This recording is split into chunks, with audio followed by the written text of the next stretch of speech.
राजन अपनी पत्नी और बेटे के साथ रहता था। राजन का ज़्यादा समय काम करने में बीत जाता था। वह रात को देरी से आता था और सुबह जल्दी निकल जाता था, इसलिए उसकी और उसके बेटे की मुलाकात मुश्किल से हो पाती थी। देर से आने के कारण बेटा सो जाता था और सुबह भी सोया हुआ रहता था। एक दिन रविवार का दिन था।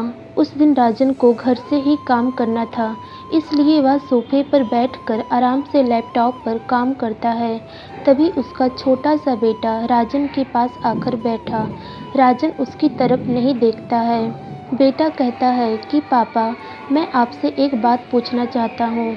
राजन को लगा कि उसे किसी चीज़ की ज़रूरत होगी, इसलिए पूछ रहा है। राजन बिना बेटे की तरफ देखे कहता, हाँ पूछो। बेटा कहता है कि पापा, आप 1 घंटे में कितना कमा लेते हो।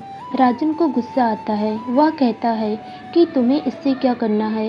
इस बात से तुम्हें ज़रूर कोई फालतू की चीज़ या खिलौना चाहिए, इसलिए पैसों के बारे में पूछ रहे हो। ये सब तुम्हारे काम की चीज़ नहीं है। जाओ, जाकर सो जाओ और मुझे मेरा काम करने दो। बेचारा बेटा चुपचाप जाकर अपने कमरे में सो जाता है। काफ़ी रात हो गई थी। अब राजन अपना काम पूरा करके सोने जाता है तो उसे बेटे की याद आती है कि उसने कैसे बेचारे बेटे को डांट दिया। शायद उसे सच में कुछ ज़रूरी चाहिए होगा, नहीं तो वह पैसों का क्यों पूछता।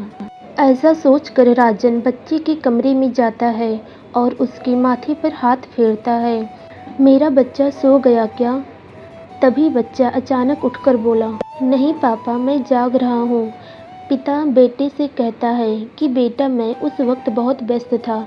अब बोलो, तुम्हें कितने पैसे चाहिए। बेटा कहता है कि मुझे पैसे नहीं चाहिए, आप बस मुझे इतना बता दीजिए कि आप 1 घंटे में कितना कमा लेते हैं।